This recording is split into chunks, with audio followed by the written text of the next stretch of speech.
Hello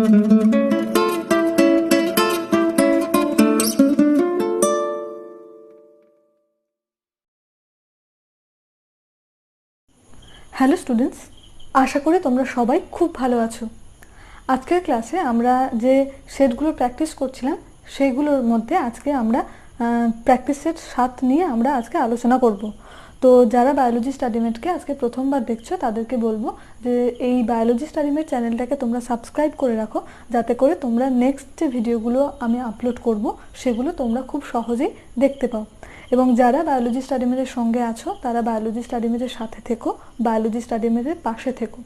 okay, তো আজকে আমরা নিট 2021-এর জন্য যে প্র্যাকটিস সেটগুলো আমরা করছিলাম সেগুলোর মধ্যে 7 নম্বর সেটটা নিয়ে আমরা আজকে আলোচনা করব। আজকের ক্লাসটা শুরু করা যাক। আমাদের ফার্স্ট কোয়েশ্চেন দেখতে পাচ্ছ তোমরা, the respiratory organs of silkworm is lungs, trachea, Malpighian tubules নাকি স্কিন? তো সিল্কওয়ার্মের ক্ষেত্রে যে রেসপিরেটরি অর্গান সেটা হয়ে যাবে ট্রাকিয়া। সিল্কওয়ার্মের ক্ষেত্রে আমরা দেখলাম রেসপিরেটরি অর্গান হচ্ছে ট্রাকিয়া। বাকি যেগুলো তোমাদের এনসিইআরটি বইতে লেখা আছে সেগুলো আমি একটু ছোট করে বলে দিই। তো এখানে দেখতে পাচ্ছ নিশ্চয়ই, lower invertebrates like sponge, coelenterates, flatworm, এদের ক্ষেত্রে দেখো এরা exchange O2 with CO2 by simple diffusion over their entire body surface. তার মানে স্পঞ্জ, এই সিলেন্টারেট এবং ফ্ল্যাটওয়ার্ম এদের রেসপিরেটরি অর্গান হচ্ছে কি entire body surface. Okay, next হচ্ছে earthworm use their moist cuticle and insect have a network of tubes. Insect অর্থাৎ পতঙ্গদের ক্ষেত্রে যেগুলো আর্থ্রোপড যারা, তারা তাদের যে রেসপিরেটরি অর্গান সেটা হচ্ছে ট্রাকিয়া। এবং আর্থওয়ার্মের ক্ষেত্রে এটা হচ্ছে তাদের ময়েস্ট কিউটিকল দিয়ে তারা রেসপিরেশন করে।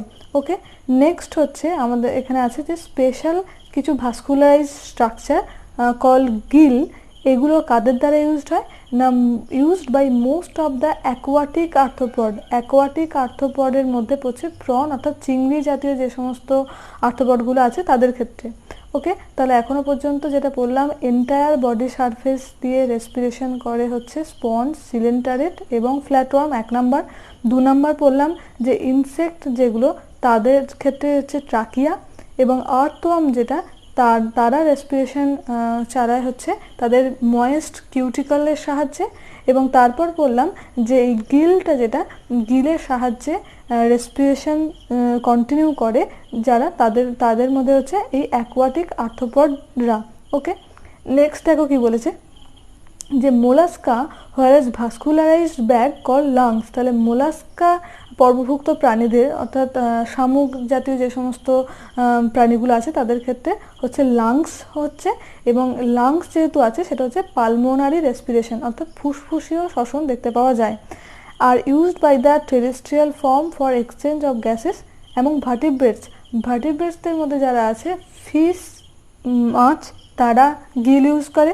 তাহলে এখানে দেখলাম যে অ্যাকোয়াটিক আর্থ্রোপড যারা তারা গিল ইউজ করছে, এবং এখানে ফিশ যেগুলো আছে তারাও গিল ইউজ করছে। এবং অ্যাম্ফিবিয়ান অর্থাৎ উভচর প্রাণী, রেপটাইলস, বার্ডস, ম্যামালস, এগুলো রেসপিরেশন চালাচ্ছে লাংসের দ্বারা অর্থাৎ ফুসফুসের দ্বারা। ওকে, তাহলে এখানে মোলাস্কার ক্ষেত্রেও দেখলাম ফুসফুস, এবং এখানে আর কি দেখলাম যে অ্যাম্ফিবিয়ান, রেপটাইলস, বার্ডস এবং ম্যামালস এদের ক্ষেত্রেও হচ্ছে লাংস, ফুসফুস। Amphibians like frogs can respire through their moist skin. Moist skin দিয়েও এরা এদের শ্বাসকার্য চালায়। এটা কখন করে? যখন হাইবারনেশন অর্থাৎ শীতঘুম কন্ডিশন হয় তখন। ওকে, এবং এই যে ময়েস্ট স্কিন দিয়ে রেসপিরেশন চালানোর এই ঘটনাটাকে বলা হচ্ছে কিউটেনিয়াস রেসপিরেশন। যখন লাংসের দ্বারা রেসপিরেশন করছে তখন তাকে বলা হচ্ছে পালমোনারি রেসপিরেশন, এবং যখন তাদের এন্টায়ার ময়েস্ট স্কিন দিয়ে যখন রেসপিরেশন হচ্ছে তখন তাকে বলা হচ্ছে কিউটেনিয়াস রেসপিরেশন। ওকে, আমরা ছবিতে যেটা দেখতে পাচ্ছি সেটা হচ্ছে সিল্কওয়ার্ম, যেটার বাংলা নাম হচ্ছে তুঁত রেশম। এই তুঁত রেশম বা সিল্কওয়ার্মের রেসপিরেটরি অর্গান আমরা দেখলাম সেটা হচ্ছে ট্রাকিয়া, TRACHEA, ট্রাকিয়া। তো এই ট্রাকিয়ার যে ওপেনিং তাকে বলা হচ্ছে স্পাইরাকলস, যেটা এখানে লেখা আছে। এই যে দেখতে পাচ্ছেন নিশ্চয়ই ছোটো ছোটো যে ওপেনিংগুলো, এটা হচ্ছে ট্রাকিয়ারই ওপেনিং। এবং এটা কোথায় দেখতে পাওয়া যায়? দেখতে পাওয়া যায় থোরাসিক সেগমেন্ট এবং অ্যাবডোমিনাল সেগমেন্টে দেখতে পাওয়া যায়। ওকে, তোমরা একটু ভালো করে দেখে নাও ছবিটা। নেক্সট দেখো এই ছবিটাতে এখানে আরও ভালো করে বোঝা যাচ্ছে এই স্পাইরাকলসগুলো। তোমরা যাতে ভালো করে বুঝতে পারো সেজন্য আমি বিভিন্ন ছবি দিয়ে ভালো করে বোঝানোর চেষ্টা করি। তো দেখো তোমরা এগুলো হচ্ছে যে এই যে স্পাইরাকলস পয়েন্টিং করাই আছে। ওকে, নেক্সট এখানেও তোমরা দেখতে পারো যে এই যে স্পাইরাকলস এবং এই যে ট্রাকিয়া যেটা রেসপিরেটরি অর্গান, যেটা কার, এটা হচ্ছে সিল্ক ওয়ার্মের। ওকে, এটা তোমরা আরেকবার ভালো করে দেখে নাও।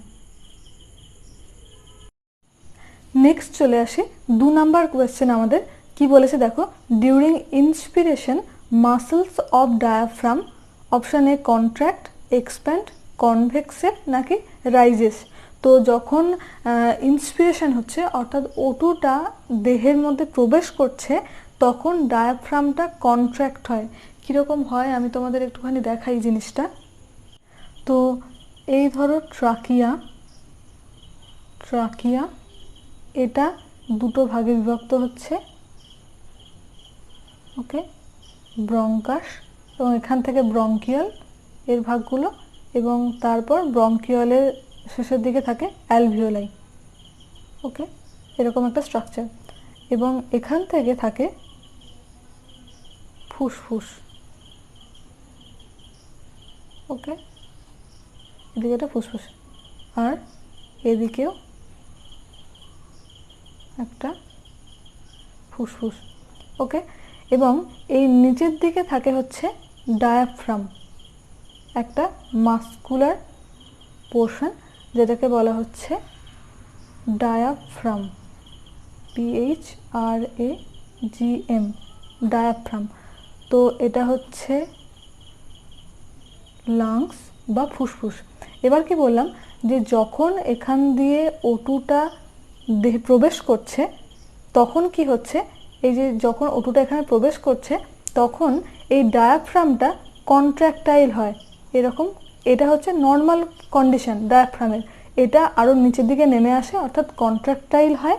তখন কি হচ্ছে, এই লাংসটাও এরকম বেড়ে যাচ্ছে, মানে অনেকটা জায়গা পাচ্ছে, অর্থাৎ ওটুটা এখানে প্রবেশ করছে। আবার যখন CO2টা বেরিয়ে যাবে তখন এটা আবার এর নিজের এরকম ছিল, অর্থাৎ এটার কন্ট্রাকশন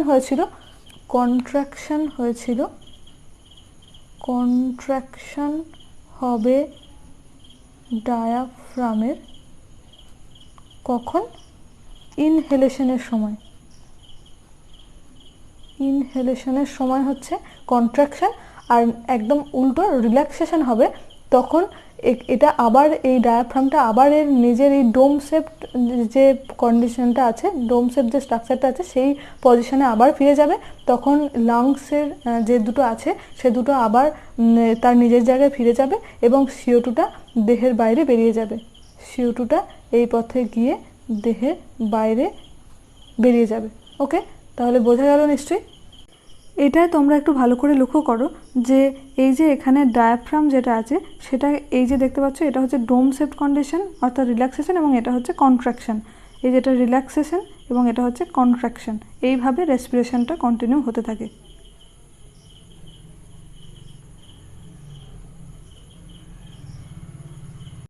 তাহলে 2-এর দাগে যে কোয়েশ্চেনটা ছিল অর্থাৎ during inspiration muscles of diaphragm এটা কন্ট্রাক্ট অর্থাৎ সংকুচিত হয়, এটা হবে। ওকে, নেক্সট আমরা চলে আসি 3 নাম্বার কোয়েশ্চেনটাতে। For the occurrence of expiration intra pulmonary pressure should be. তাহলে ইন্ট্রা পালমোনারি প্রেশারটা কি হবে যখন এক্সপিরেশন হচ্ছে, অর্থাৎ বললাম CO2টা যখন দেহের বাইরে বেরিয়ে যাচ্ছে তখন কি হবে না, এখানে কি বলেছে ইকুয়াল টু অ্যাটমসফেরিক প্রেশার। এই ইন্টারপালমোনারি প্রেশারটা অর্থাৎ ইন্টারপালমোনারি প্রেশার মানে হচ্ছে ফুসফুসের ভেতরে যে প্রেশারটা সেটা বলেছে অ্যাটমসফেরিক প্রেশারের সঙ্গে সমান হবে। যদি সমান হয় তাহলে এক্সপিরেশন হবে না। মোর দ্যান অ্যাটমসফেরিক প্রেশার, তাহলে ভিতরে অর্থাৎ ফুসফুসের ভিতরে যে প্রেশারটা সেটা যখন বেশি হবে সেটা বাইরের বা অর্থাৎ অ্যাটমসফেরিক প্রেশারের থেকে বেশি হলে, ভিতরের প্রেশারটা যদি বেশি হয় তবেই তো CO2টা দেহের বাইরে বেরিয়ে যেতে পারবে। যদি না হতো তাহলে কিন্তু বেরিয়ে যেতে পারতো না। অর্থাৎ এক্সপিরেশন যখন হচ্ছে তখন ইন্ট্রা পালমোনারি প্রেশার অর্থাৎ ফুসফুসের মধ্যে যে প্রেশারটা চাপটা আছে সেটা অ্যাটমসফেরিক প্রেশারের থেকে বেশি হতে হবে। যদি কম হয় তখন O2টা দেহের ভেতরে ঢুকবে অর্থাৎ ইনহেলেশন হবে, আর যদি ইন্ট্রাপালমোনারি প্রেশারটা বেশি হয় তখন কিন্তু CO2টা দেহের বাইরে বেরিয়ে যাবে। ওকে, সেটা হচ্ছে এক্সপিরেশনের সময়। আশা করি এটা বোঝা গেছে। নেক্সট আমরা চলে আসি 3 নম্বর কোয়েশ্চেনটাতে, চলে আসি 4 নম্বর কোয়েশ্চেনটাতে। Which is true for CO2 concentration? CO2 কনসেন্ট্রেশনের ক্ষেত্রে কোনটা সঠিক এগুলোর মধ্যে? তো এখানে যে অপশনগুলো তোমরা দেখতে পাচ্ছ সেগুলোর মধ্যে আনসার হয়ে যাবে more in alveolar air than in expired air. Alveolar এয়ারে CO2-র কনসেন্ট্রেশন হচ্ছে 40 এবং এক্সপায়ার্ড এয়ার অর্থাৎ CO2 যুক্ত যে এয়ারটা বেরিয়ে যাচ্ছে সেই এয়ারে CO2-র কনসেন্ট্রেশন হচ্ছে 32। অর্থাৎ এটা যদি জানা থাকে তাহলে এই কোয়েশ্চেনটা সহজেই করা যাবে। ওকে, নেক্সট আমরা চলে আসি 5 নাম্বার কোয়েশ্চেনটাতে। CO2 is transported in blood mostly by means of. তাহলে CO2টা যেটা ব্লাডের মধ্য দিয়ে ট্রান্সফার হচ্ছে সেখানে CO2 is transported in blood mostly by means, কতটা পার্সেন্টেজ থাকে এবং কিভাবে যাচ্ছে ব্লাডের মধ্য দিয়ে, সেটা হচ্ছে প্লাজমা, বাইকার্বনেট কি হিসেবে আর কি বেশি পরিমাণে যায়। তারপরে বলেছে কার্বামিনো হিমোগ্লোবিন আর হচ্ছে নান অফ দিজ। তো মোস্টলি যায়, যেহেতু মোস্টলি আছে সেটা হচ্ছে বাইকার্বনেট আয়ন হিসেবে, কারণ বাইকার্বনেট আয়ন হিসেবে CO2টা যায় হচ্ছে 70%। প্লাজমার মধ্যে থাকে 7%, প্লাজমা যেটা সেখানে থাকে 7%। মোস্টলি যেহেতু বলেছে সেজন্য এটা 70% হবে। ওকে, বেশ। নেক্সট আমরা চলে আসি 7 নম্বর কোয়েশ্চেনটাতে। In the resting person saturation of hemoglobin as blood leaves the tissue capillary is approximately, যে পার্সেন্টেজগুলো আছে তার মধ্যে হবে 75%। এটা যে অক্সিজেন ডিসোসিয়েশন কার্ভ অর্থাৎ সিগময়েড কার্ভ যেটা আছে সেখানে আছে। তো এটা আমি একটা আলাদা ক্লাসে ভালো করে বুঝিয়ে দেবো, আপাতত এটা তোমরা মনে রাখবে। এখানে যেগুলো আছে তার মধ্যে 75%টা হবে। ইন দ্য রেস্টিং পারসনের ক্ষেত্রে এই saturation of haemoglobin as blood কতটা হচ্ছে সেটা হচ্ছে 75%। ওকে, নেক্সট আমরা 8 নম্বর কোয়েশ্চেনে চলে আসি। এই কোয়েশ্চেনটা আমি আর একটু ডিটেলসে আর একটা নতুন ক্লাস দিয়ে এটা আমি বলে দেবো ভালো করে, তখন তোমরা দেখে নিও। ওকে, নেক্সট আমরা চলে আসি 8 নম্বর ক্লাসে। Asthma is cause due to, asthma হয় হচ্ছে স্প্যাজম ইন ব্রঙ্কিয়াল মাসেলের জন্য এই অ্যাস্তমাটা হয়। ওকে, বাকি যে অপশনগুলো আছে সেগুলো তোমরা দেখে নিও। Infection of trachea, infection of lungs, bleeding into pleural cavity, এগুলো কিছুই হবে না। ওকে, নেক্সট আমরা চলে আসি 9 নম্বর কোয়েশ্চেনে। 9 নম্বর কোয়েশ্চেনে বলেছে which of the following sets of conditions promotes the association of oxygen with haemoglobin. Okay, তো এখানে বলেছে যে হিমোগ্লোবিনের সঙ্গে অক্সিজেনটা যখন যুক্ত হচ্ছে অর্থাৎ অক্সিহিমোগ্লোবিন গঠনের জন্য এখানে যে অপশনগুলো আছে তার মধ্যে কোনটা ঠিক হবে।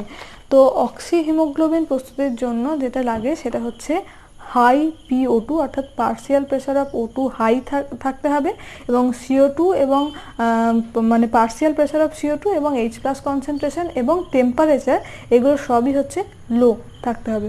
ওকে, তাহলে আমাদের 9 দাগের আনসার হয়ে যাবে সি। তোমরা একটু ভালো করে দেখে নিও।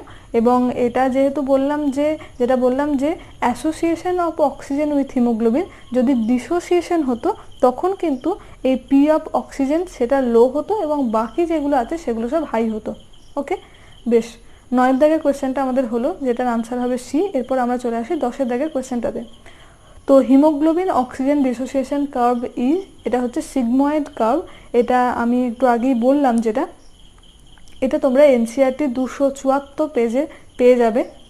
দেখতে পাচ্ছ NCERT 274 পেজ, এবং এখানে এই যে কার্ভটা, এই যে যেটা দেয়া আছে দেখো, এই যে অক্সিজেন ডিসোসিয়েশন কার্ভ, এটা হচ্ছে একটা সিগময়েড কার্ভ এবং এখানে লেখাই আছে দেখো সিগময়েড কার্ভ এখানে পাওয়া যায়। ওকে, যেটা হচ্ছে অক্সিজেন ডিসোসিয়েশন কার্ভ, দেখে নাও। এরপর আমরা চলে আসি 11 নম্বর কোয়েশ্চেনটাতে। এখানে কি বলেছে দেখো, the function of tracheal cilia is to, অর্থাৎ ট্রাকিয়ার মধ্যে যে সিলিয়া থাকে তার কাজ কি, pass mucus out, pass mucus in, pass air out আর পাস এয়ার ইন। ওকে, ভিতরে থাকে O2 বা CO2, তো সেই এয়ারের একটা ব্যাপার আছে, আর একটা থাকে মিউকাস। তো সিলিয়ার যে কাজ, ট্রাকের মধ্যে যে সিলিয়াটা থাকে সেটার কাজ হচ্ছে ট্রাকের মধ্যে যে মিউকাসটা থাকে সেটা বাইরে বের করে দেওয়া। অর্থাৎ দেখবে আমাদের যখন হাঁচি হয় বা যখন কাশি, তখন দেখবে মুখের কাছে হাতটা নিয়ে দেখবে হাতে কিছু ড্রপলেট তোমরা পাও হয়তো। তো সেটাই হচ্ছে মিউকাস জাতীয় পদার্থ, যেটা ট্রাকিয়ার মধ্যে থাকে, যেটা এই সিলিয়ার দ্বারা বাইরে বেরিয়ে আসে। ওকে, তো 11 দাগের কোয়েশ্চেনটার আনসার হয়ে যাবে এ, পাস মিউকাস আউট। 12 দাগের কোয়েশ্চেনটা চলে আসি, which of the following prevents collapsing of trachea. Prevents করছে যাতে ট্রাকিয়াটার কোলাপসিং না হয়, সেখান থেকে প্রিভেন্ট করে হচ্ছে কার্টিলেজেনাস রিং, যেটা ট্রাকিয়ার মধ্যে সি শেপ যে রিংগুলো পাওয়া যায় সেগুলোকে বলা যায় কার্টিলেজেনাস রিং, সেগুলোই ট্রাকিয়াকে তার কোলাপসিং হওয়া থেকে প্রিভেন্ট করে। ওকে, 12 দাগের কোয়েশ্চেনটার আনসার হয়ে গেল তাহলে ডি। নেক্সট আমরা চলে আসি 13 দাগের question, during hibernation frog respire through. আমি এটা 1 নম্বর কোয়েশ্চেনটা বলার সময় যখন অন্যান্য যে রেসপিরেটরি অর্গানগুলো তোমাদেরকে বললাম, সেখানেই এটা আমি দেখালাম তোমাদের এনসিআরটি বই থেকে, যে ফ্রগ অর্থাৎ অ্যাম্ফিবিয়ানরা যখন এই হাইবারনেশন অর্থাৎ শীতঘুম যখন চলে, তখন তারা স্কিনের মাধ্যমে তারা এই রেসপিরেশন চালায়। অর্থাৎ তখন তারা বেশি এনার্জি খরচ করে না, তখন তারা স্কিনের মাধ্যমেই আর কি তাদের রেসপিরেশনটা কন্টিনিউ করে। নেক্সট চলে আসে 14 নম্বর কোয়েশ্চেনটাতে, যেখানে আছে tracheal rings are made up of. অর্থাৎ ট্রাকিয়াল যে রিংগুলো আছে সেটা কি নিয়ে গঠিত না, হায়ালিন কার্টিলেজ নিয়ে গঠিত। ওকে, এখানে ছবিতে যে অংশটা দেখতে পাচ্ছি সেটা হচ্ছে ব্রঙ্কাই, এবং ব্রঙ্কাইয়ের ঠিক ওপরের অংশটা হচ্ছে ট্রাকিয়া।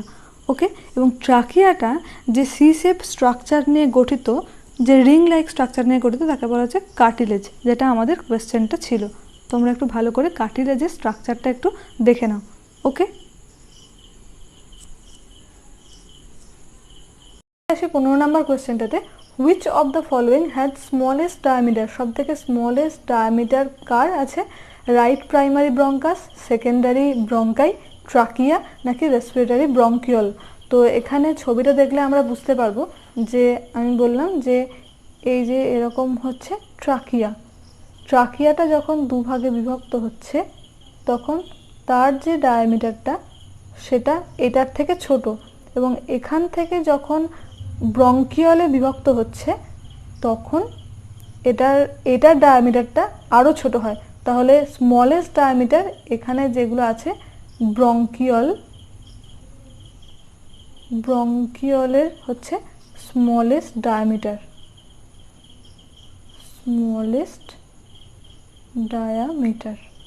ওকে। নেক্সট চলে আসি আমরা, তো এটা আমরা দেখলাম যে রেসপিরেটরি যে ব্রঙ্কিওল আছে সেটা হচ্ছে সব থেকে স্মলেস্ট ডায়ামিটার। ওকে, নেক্সট আমরা চলে আসি 16, Adams Apple represents thyroid cartilage of larynx. তোমরা এখানে ছবিতে দেখতে পাচ্ছ যে এই অংশটা হচ্ছে অ্যাডামস অ্যাপেল। ওকে, এবং এই অ্যাডামস অ্যাপেলটার লোকেশনটা তোমরা এই ছবিটা একটু ভালো করে দেখলে বুঝতে পারবে যে ঠিক এই পজিশনটাই ছিল অ্যাডামস অ্যাপেল, এবং তার ঠিক দুপাশে দেখো থাইরয়েড গ্ল্যান্ড, এই অংশটা হচ্ছে থাইরয়েড গ্ল্যান্ড, এবং এটা হচ্ছে ট্রাকিয়ার মধ্যে এই যে কার্টিলেজ পোর্শনটা তোমরা দেখতে পাচ্ছ, একটু আগেই আমি দেখিয়েছি। তো কার্টিলেজ অংশটা আমরা নিশ্চয়ই দেখতে পাচ্ছি। তাহলে আমাদের যে কোয়েশ্চেনটা ছিল, অর্থাৎ Adams Apple represents thyroid cartilage of larynx, তাহলে এই যে ল্যারিংস হচ্ছে এটা আমরা দেখতে পাচ্ছি, তাহলে অ্যাডামস অ্যাপেল যেটা সেটা এই থাইরয়েড কার্টিলেজ অফ ল্যারিংসকে রিপ্রেজেন্ট করছে। ওকে, তোমরা ছবিটা একটু ভালো করে দেখে নাও, তাহলে তোমাদের কনসেপ্টটা পুরো ক্লিয়ার হয়ে যাবে যে কোনখানে অবস্থিত অ্যাডামস অ্যাপেল এবং কোনখানে অবস্থিত থাইরয়েড কার্টিলেজ। ওকে, 17 দাগের কোয়েশ্চেনটা দেখো কি বলেছে, the amount of oxygen which is delivered two tissue during normal physiological condition. এটা একদম ওই দেখবে তোমাদের এনসিআরটি 274 পেজে যে ট্রান্সপোর্ট অফ অক্সিজেন বলে যে প্যারাটা আছে, সেটার একদম লাস্ট লাইনটাই এটা লেখা আছে, যেটার আনসার হয়ে যাবে 5 ml। তো বইয়েতে তোমরা 274 পাতা খুলে দেখে নেবে যে ট্রান্সপোর্ট অফ অক্সিজেন যেখানটা আছে তার একদম লাস্ট প্যারাতে দেখতে পাচ্ছ, every 100 ml of oxygenated blood can deliver around 5 ml of O2 to the tissue under normal physiological condition, এটাই বলেছিল না কোয়েশ্চেনটাতে। নেক্সট আমরা চলে আসি 18 number question, total amount of CO2। একদম প্রথমেই যেটা ভালো করে লক্ষ্য করবে যে total amount of CO2 present in plasma in deoxygenated blood is. তো এখানে টোটাল অ্যামাউন্ট যেহেতু বলেছে সেটা আমাদের মাথায় রাখতে হবে, এবং যেখানে 70% থাকে বাইকার্বনেট আয়ন হিসেবে এবং 7% থাকে হচ্ছে প্লাজমার মধ্যে ডিজলভড কন্ডিশনে। তাহলে টোটাল অ্যামাউন্ট অফ CO2 হচ্ছে 77%। এটা আমরা মোটেই ভুল করব না 70% বা 7% হিসেবে, এটাও তোমরা 274 পাতায় পেয়ে যাবে। তো নেক্সট আমরা চলে আসি আমাদের কোয়েশ্চেন নাম্বার 19, যেখানে কি বলেছে, inflammation of the lung covering causing severe chest pain is. এখানে দেখো একদম ট্রিকটা দেখো, এই লাং কভারিং অর্থাৎ লাং কভারিং যার নাম হচ্ছে প্লুরা, তাহলে প্লুরার কভারিংয়ে যে ইনফ্লামেশন হচ্ছে সেটার নাম কি, খুব ইজিলি আমরা বলতে পারবো এটা হচ্ছে প্লুরেসি। ওকে, বাকিগুলো দেখি তাকাবোই না, কারণ এমফাইজেম হচ্ছে সিগারেট স্মোকিংয়ের জন্য হয়। তো প্লুরেসি যেটা প্লুরার যেটা লাং কভারিং সেটার ইনফ্লামেশনের ফলে হয় যেটা, সেটা হচ্ছে প্লুরেসি। ওকে, নেক্সট আমরা চলে আসি 20 নম্বর কোয়েশ্চেনটাতে, which of the following is a part of respiratory zone. Respiratory জোনের পার্ট হচ্ছে অ্যালভিওলাই। ওকে, নেক্সট আমরা চলে আসি residual air mostly occurs in. Okay, সেটা হচ্ছে আমাদের অ্যালভিওলাই যেটা সেটা হবে। ওকে, তারপরে চলে আসি the epithelium of respiratory bronchioles is. Epithelium যেটা রেসপিরেটরি ব্রঙ্কিওলের সেটা কী নিয়ে গঠিত, সিম্পল স্কোয়ামাস এপিথেলিয়াম নিয়ে গঠিত, যেটা হচ্ছে তোমাদের NCERT 273 পাতায় পেয়ে যাবে। 23 number question, epiglottis is made up of. Epiglottis যেটা গ্লটিসের উপরে অবস্থিত, যেটা কি নিয়ে গঠিত, ইলাস্টিক কার্টিলেজ নিয়ে গঠিত। এটাকে ইলাস্টিক হতে হবে, তবেই তো যদি কোনো খাদ্য ওই শ্বাসনালীর মধ্য দিয়ে আসে তখন এপিগ্লটিসটা সেটাকে বাধা দেবে, সেজন্য এটা ইলাস্টিক। ওকে, তো ইলাস্টিক কথাটা দেখে আমাদের মনে রাখতে হবে এপিগ্লটিসটা হচ্ছে ইলাস্টিক কার্টিলেজ নিয়ে গঠিত। নেক্সট আমরা চলে আসি 24 দাগের question, the most important muscular structure in respiratory system of human is external intercostal muscle, internal intercostal muscle, নাকি ডায়াফ্রাম, নাকি ভার্টিব্রাল কলাম। তো মোস্ট ইম্পর্টেন্ট মাস্কুলার স্ট্রাকচার যেটা রেসপিরেশনে লাগে সেটা হচ্ছে ডায়াফ্রাম। ডায়াফ্রামটার কন্ট্রাকশন বা রিল্যাক্সেশনের জন্যই কিন্তু ইনহেলেশন বা এক্সহেলেশন অর্থাৎ প্রশ্বাস এবং নিঃশ্বাসের ব্যাপারটা ঘটছে। তাই এখানে মোস্ট ইম্পর্টেন্ট মাস্কুলার স্ট্রাকচারটা হচ্ছে ডায়াফ্রাম। ওকে, নেক্সট আমরা 25 দাগের কোয়েশ্চেনটা চলে আসি, which structure does not participate in respiration among members of animal kingdom. Skin participate করে, গিলস পার্টিসিপেট করে, লাংসও পার্টিসিপেট করে, যেটা পার্টিসিপেট করে না সেটা হচ্ছে এয়ার স্যাক বা বায়ুথলি যেটা। ওকে, নেক্সট এবং আমাদের লাস্ট কোয়েশ্চেন আজকে, after deep inspiration capacity of maximum expiration of lung is called. এটা হয়ে যাবে ভাইটাল ক্যাপাসিটি। ওকে, তোমাদের NCERT বইয়ে যেখানে ভাইটাল ক্যাপাসিটি আছে সেখানটা তোমরা একটু দেখে নাও। তো ভাইটাল ক্যাপাসিটি কাকে বলা হচ্ছে, the maximum volume of air, মানে ম্যাক্সিমাম যে ভলিউম আছে air person can breathe in after a forced expiration. তাহলে যে মানে টোটাল যে ম্যাক্সিমাম ভলিউম অফ এয়ার যেটা একজন ব্যক্তি যেটা নিচ্ছে আর কি, ক্যান ব্রেথ ইন যেটা ভিতরে ঢুকছে, after a forced expiration, forcefully অর্থাৎ বলপূর্বক এক্সপিরেশনের পর যে ম্যাক্সিমাম ভলিউম অফ এয়ার বায়ুটা দেহে প্রবেশ করছে সেটা হচ্ছে ভাইটাল ক্যাপাসিটি, যেটা কী নিয়ে গঠিত, ERV, TV, IRV অর এইগুলো নিয়ে গঠিত। বা এটাকে আমরা এটা যেটা বললাম the maximum volume of air person can be breathe in, ঠিক একই রকমভাবে বলেছে দেখো, maximum volume of air person can breathe out, ছাড়ছে after a forced inspiration, forced ইন্সপিরেশনের পর যে ম্যাক্সিমাম ভলিউম অফ এয়ার বাইরে বেরিয়ে যাচ্ছে, বা ফোর্সড এক্সপিরেশনের পর যে ম্যাক্সিমাম অ্যামাউন্ট অফ এয়ারটা দেহে প্রবেশ করছে সেইটাকে বলা হচ্ছে ভাইটাল ক্যাপাসিটি। ওকে, তাহলে আজকের ক্লাসে আমরা নিট 2021-এর যে সেটগুলো আমরা প্র্যাকটিস করছি তার মধ্যে প্র্যাকটিসের 7 নিয়ে আমরা আজকে আলোচনা করলাম। তো আজকের এই কোয়েশ্চেনগুলো থেকে তোমাদের যদি কিছু বুঝতে অসুবিধা হয় তাহলে তোমরা অবশ্যই আমাকে কমেন্ট করে জানিও, এবং যদি তোমাদের তোমরা বুঝতে পারো এই জিনিসগুলো, তাহলে তোমরা সেটাও আমাকে জানিও, সেটা আমার ভালো লাগবে। এবং যতটা পারো তোমরা তোমাদের বন্ধু বান্ধবদের সঙ্গে এই চ্যানেলটা শেয়ার করার চেষ্টা করো। ওকে, তো এইভাবেই আমরা একটার পর একটা সেট প্র্যাকটিস করব এবং তোমরাও আমার সাথে সাথে এগুলো প্র্যাকটিস করবে। ওকে, তো তোমরা সবাই খুব ভালো থেকো, বায়োলজি স্টাডি মিটের সঙ্গে থেকো। দেখা হবে পরের ক্লাসে।